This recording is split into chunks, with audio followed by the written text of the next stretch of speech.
All right, so it looks like this is rolling now. This is going to be a demo, a walkthrough of editing a classical track. So this is the Prairie Brass Band, and this is one of the shorter pieces. This is for their upcoming Christmas album, and they're a local group here, an amateur sort of British-American classical brass ensemble, and they're doing this Christmas album. And we've got many tracks done. We've got 12 edited. You can see all those markers, well up past 350 markers in this session. And the time is the end. If you've never seen the end of a Pro Tools session, there it is. Pro Tools will stop recording at that point, which I've had it do in some of these classical sessions. And we're basically going to put together the edits for this. So there's a process that I like to go through. Obviously, I've got notes from the session that say take 1, take 2, and so forth. And I haven't done this. It's not like pre-done, so you'll see me actually walk through it. And then in this particular one, we basically have take 1 and take 2 are the first verse. Take 3 and take 4 are the second verse, and take 5 and 6 are parts of the end. So in this one, it shouldn't be too complicated. We might have 4 to 6 edits. Something like this track over here, called We Wish You a Merry Christmas,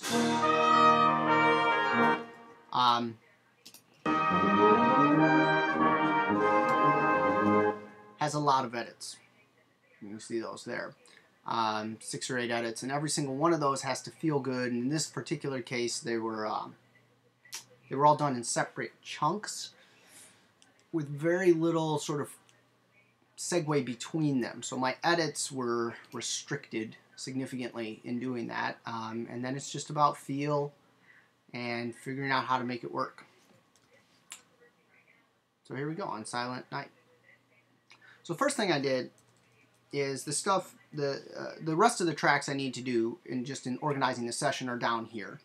So like Winter Wonderland is right here, or sorry, that's We Wish You a Merry Christmas, but that's right here, and I'm going to work on that after I finish the one we're on. So what I'll do is I'll take this region and move it down in the timeline, and then, as you can see in these other ones, here's the actual recording that's now muted, which is Command M, and then here's the edit. So the first thing I do is I create a marker. It's called capital Edit, and then the name of the track. And then on a lot of these, I'll put in markers and stuff. In this particular one, it'll just be verse 2. That'll probably be the only marker in the edit. And then we start making decisions. So, take 1, take 2. Which one has a better first note, basically? A little rough. Definitely better. So then that goes into my notes, my physical notes for editing. So I actually have 3 sets of notes for a session like this that I'm keeping track of. The first is my notes as the engineer. The second was the producer's notes, who is not there all the time, and on those times when he wasn't, then I was the producer. And the third set is the notes I'm doing right now, which are my edit take list. So take 2 will be start to something. I don't know what yet. So let's check it out.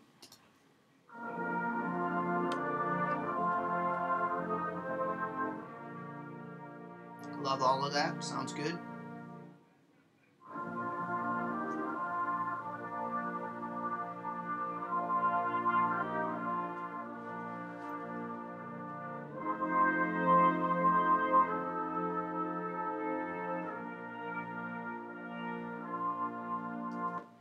Alright, so we come over here and check out this.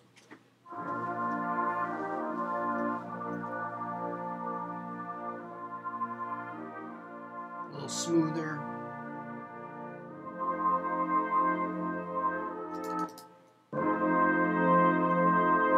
You hear the trumpets pushing it, little tuning issues.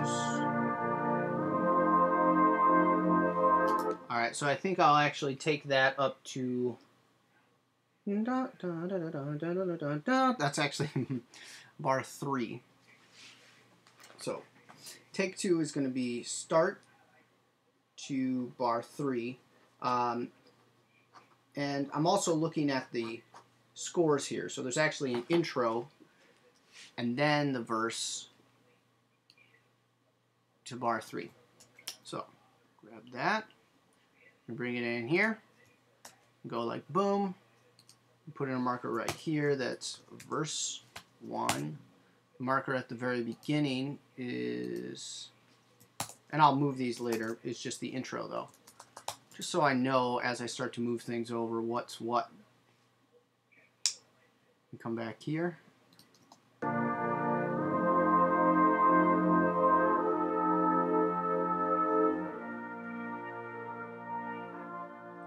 So that's, you can hear that there's different tempos.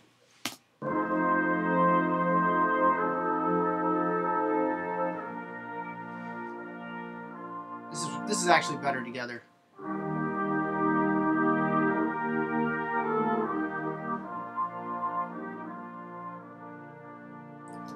Let's just check that out. So I actually like take 2 all the way through. The tuning's a little rougher, but it's better together, the actual attacks and stuff.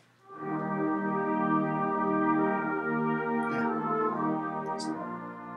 They have not agreed on tempo.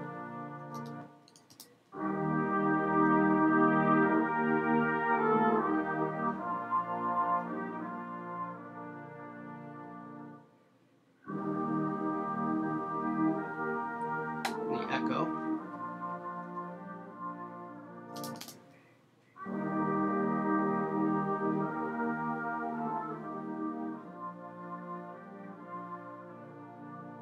Both of those are good. Let's check out the ending. Let's go into that.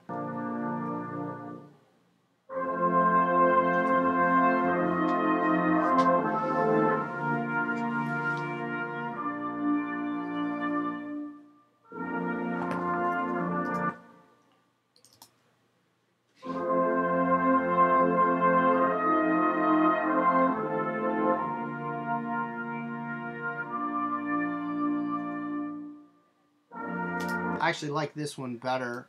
You can see it even in the waveform, they're just pushing it a little bit further. So I'm hoping that edit will be a nice contrast from the echo section here. And then let's check out the very end.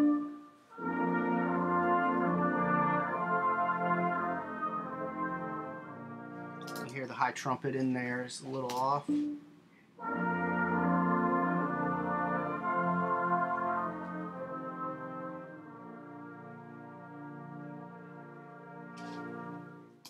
Alright, so we'll go with that one. So it's going to be take 2, intro, verse, up to the last 2 bars of the verse. 2 before the end. And then take 1, last 2 bars of verse 1. This one's a little weird because I don't just have like straight bar numbers because it's essentially just a repeated figure. But grab that, copy it over to here, drag this out. That's take 2. And that was a pretty good freaking placement guess right there. And then let's just look at this edit. Usually I would wait on actually doing this edit, right? Oh shoot, sorry. Doing this edit, but I'll do it just so you can kind of see the process here. Oh, the delay. Alright, so we're looking at, right there is the beginning of each. That's the beginning of the edit I'm placing in there. And to start, and I learned that this is all from watching Jim Reeves work on editing. instructional videos and some bands and stuff.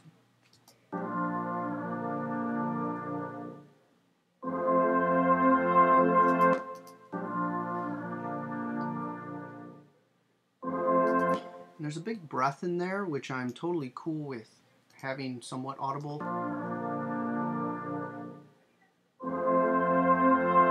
You hear that? That is pretty nice.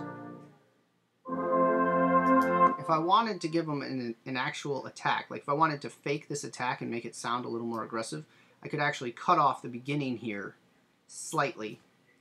I zoom in there. So I'm actually cutting it just a little bit. You can see the waveforms there. And then put in a quick crossfade, and what will happen is this attack of the second one will be a little more aggressive sounding.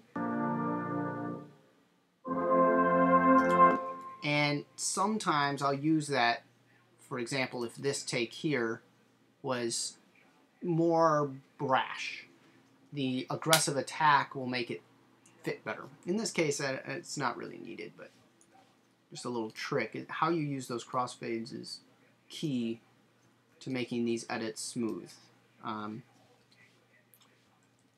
So let's just inspect here, make sure we're on the right path. You can see I'm a little early actually.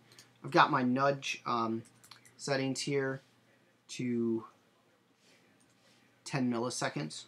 Each time I'm hitting that, I'm getting a 10 millisecond nudge.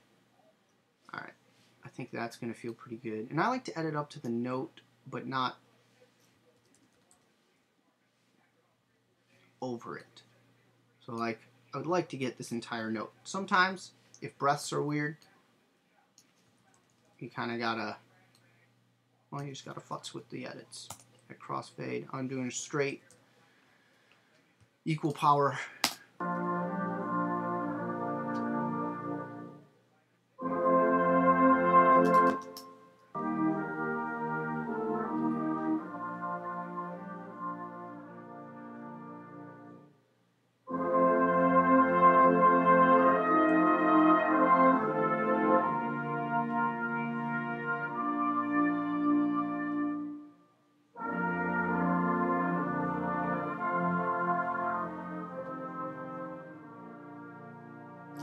Cool. Now we're moving on to the second verse, which is take 3 and 4.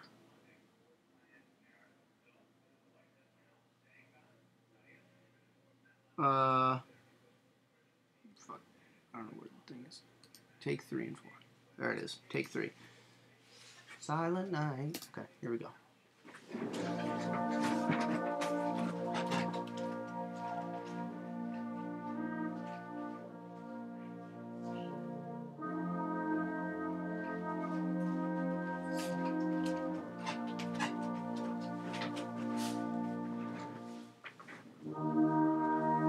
And you can hear the trumpets are out on this.